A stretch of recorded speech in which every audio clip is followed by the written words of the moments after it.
গত 22শে এপ্রিল জম্মু কাশ্মীরের পেহেলগামে সন্ত্রাসবাদীদের আক্রমণে 28 জন পর্যটক নিহত হয়।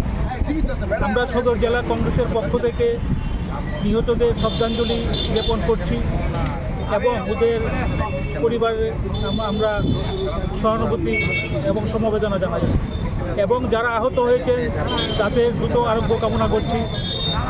আজকে আমাদের এই যে মৌন মিছিল, আমরা কালো বেশ ধারণ করেছি।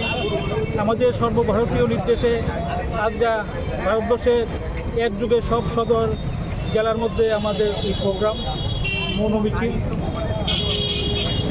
আমরা লক্ষ্য করেছি যে সারা ভারতবর্ষে যখন স্তম্ভিত শোকাহত, তখন আমাদের প্রধানমন্ত্রীর মধ্যে কোনো সহমর্মিতা নেই।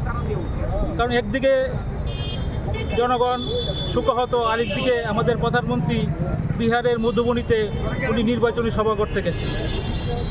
আমরা ওনার যে ফেস দেখলাম কালকে, ওরা অর্থহাসিতে ফেটে পড়ছেন। আমরা বারবার বলছি, আমাদের সভাপতি খারগেজি বলেছেন যে আমরা এটা নিয়ে রাজনীতি করব না, কিন্তু আমরা বলতে বাধ্য হচ্ছি যে আমরা বলেছি যে এটা একটা সুপরিকল্পিত একটা প্ল্যান।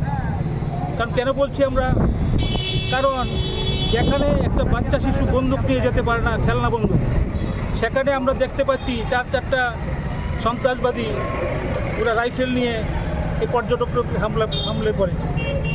সেই জন্য আমরা বলছি, যে সময় আমাদের নেতা রাহুল গান্ধী আমাদের বেকার সমস্যা নিয়ে কথা বলে, আমাদের কাস্ট সেন্সাস নিয়ে কথা বলে, খাদ্য, বাসস্থান, অন্ন নিয়ে কথা বলে, এবং যখন দলমত নির্বিশেষে ওয়াকফ আন্দোলন নিয়ে রাস্তায় নেমেছে, তখনই